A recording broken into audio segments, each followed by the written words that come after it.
I forgot to add, the 11th Commandment is a reference to a golden rule, a very important rule within the CIA, which is never get caught.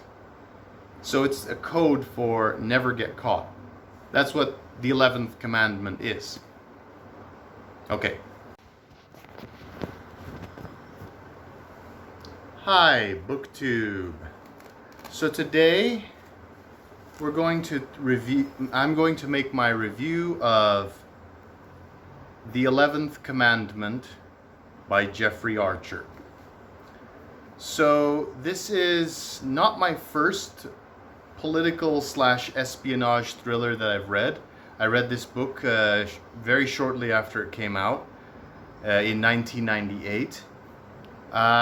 It's not the first political thriller I've read, but it is, I would say, the one that got me excited, the one that led me to other books by Robert Ludlum, for example. So the book has a little bit of a kind of sentimental value of the history behind my relationship with political thrillers. So Jeffrey Archer is a conservative politician from the UK, but he writes pretty good political and espionage thrillers, if I do say so myself. I've only read two. The other one is A Matter of Honor. That one was in fact my first political and espionage thriller. This one's my second, but this one got me excited and led me to other authors like Robert Ludlum. So there you go. So what is this book about? So in 1998, a CIA agent called Connor Fitzgerald is doing assassination missions for the CIA director, who is a woman called Helen Dexter. And the President of the United States does not approve of these kinds of extra political actions. He does not approve of the CIA taking out political opponents abroad. So he wants to expose Helen Dexter, because unless he has some solid evidence that she's working behind the president's back, he can't fire her. He can't force her resignation. So Helen Dexter, the head of the CIA, hatches an elaborate plot to cast all the blame and kill off Connor Fitzgerald after his last mission in assassinating a presidential candidate in Colombia. So he's sent off to Russia to assassinate Zerinsky, the Communist Party presidential candidate in the election going on there. And there's like an early election in like 1998 as opposed to 2000. Boris Yeltsin died near the end of 1999, but in this book he dies even sooner, and there's an early election. Now we all know how Russia has turned out in 2023 or 2022. We all know what Vladimir Putin has transformed Russia into. So I'm not going to get into that. But the reason why the Communist Party candidate is, in fact, in the book, gets elected to the presidency is because in 1996, Gennady Zyuganov, the communist leader of the Russian Communist Party, gave Boris Yeltsin a run for his money in the 1996 election.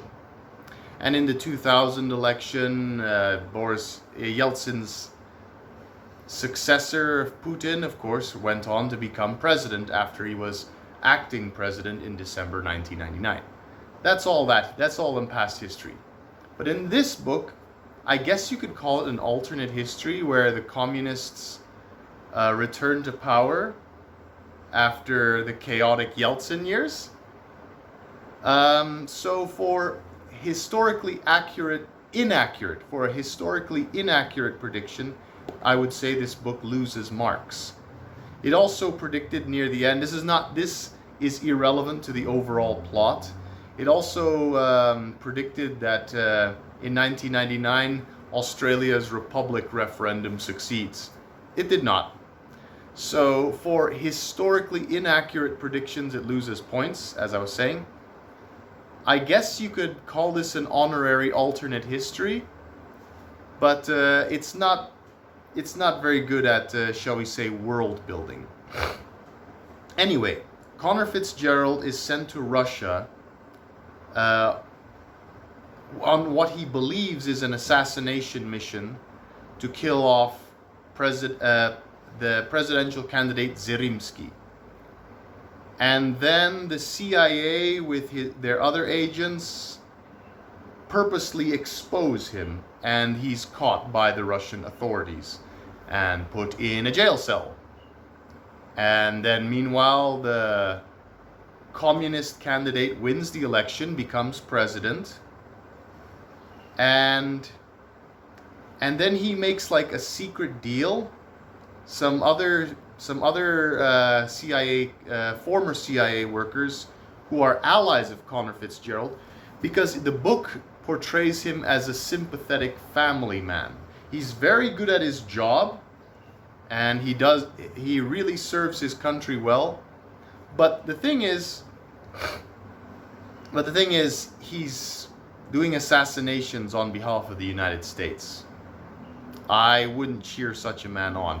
But he is a family man, so Jeffrey Archer is trying to get you to empathize with him. He has a wife and daughter, and a future son-in-law. Anyway, he's caught, and then in the Russian prison, he makes a deal with the Russian organized crime to assassinate President Zyrymski, the new communist president, during his visit to the United States, during his diplomatic visit to the United States with the current president. Meanwhile, of course, the current president is still trying to, and some other people behind the scenes, there's a lot of internal palace intrigue in the United States of the CIA director versus the president. And the president's trying to do like a nuclear and conventional arms reduction bill, which fails after the election of President Zyrymski. So like I said, the Connor Fitzgerald thought he was going to assassinate this presidential candidate, but he was set up. He was set up to take the fall so that Helen Dexter can keep her job as director of the CIA. She's quite a nasty bit of work for quite a ruthless politician, this Helen Dexter character. Anyway, I will not get further into the story because then that'll get into spoiler territory. That's the basic plot. What I have to say though is I like this book. The Connor Fitzgerald explaining his professionalism and how other agents are less professional than he is, and how his opponents are less professional than he is. He's really, really good at his job, and he has the powers of observation, etc. Although he is prone to make some mistakes, but a lot less mistakes compared to some other CIA agents and to his political opponents. So his actions as a spy were really exciting, really pumped me up, and I really wanted to know what happens next. Now, there is one bit of criticism. On 2 occasions, Zyrymski, the new Russian president, talks about how he's going to do away with elections. But the book only addresses the presidential election, so I guess the book was speaking to Americans, because Americans usually focus on the presidency and less on the legislature. It doesn't talk about Russian legislative elections. It doesn't talk about how he's going to do away with elections, like banning all other political parties or changing the electoral system or rigging the system. They didn't get into that detail, and I think this book was short enough. It could have been just a little bit longer into laying out Zerymsky's schemes to ending Russian democracy prematurely. So there's a lot of details of that are left to the imagination. And but this book is also very cynical about politics. The United States, some people think they are the upholders of freedom and democracy around the world, being the world police, and having a constant U.S. presence of troops on foreign soil helps ensure democracy survives in those countries. Some people have that kind of mindset. I don't. But at the same time, these other countries, like this Colombian presidential candidate, had links that was assassinated early in the book, had links to drug cartels, and President Zerymsky of Russia intends to end democracy. So at the same time, I don't have faith in other countries electing well-meaning people into high office. But do we really need the United States dictating how other countries run them? Because keep in mind that the United States, when it comes to interference in political affairs abroad, they're very self-serving. So if it's to preserve democracy, they'll do that. But if they're going to prop up a right-wing military dictatorship in Latin America, they're perfectly willing to do that as well for business interests. So the United States, being the world police, is very self-serving. So this book really, really, really spoke to my recent cynicism about political processes. So it is very depressing, but in a way I appreciate that, because that's the way I feel about politics. Like, the good guys never win. The good guys never win. The best thing you can do is the guy who does the heroics, the guy who's being framed just so this scheming woman can stay in power, the fact that he survives this story, I'm not going to tell you if he does or doesn't, but the fact that he can return to his family, that's like the next best thing. Anyway, I'm going to give this book an 8 out of 10 because it gave me an exciting ride reading through it. It's a relatively short read of 71 pages. Maybe less because there's some blank pages in between the parts. Yeah.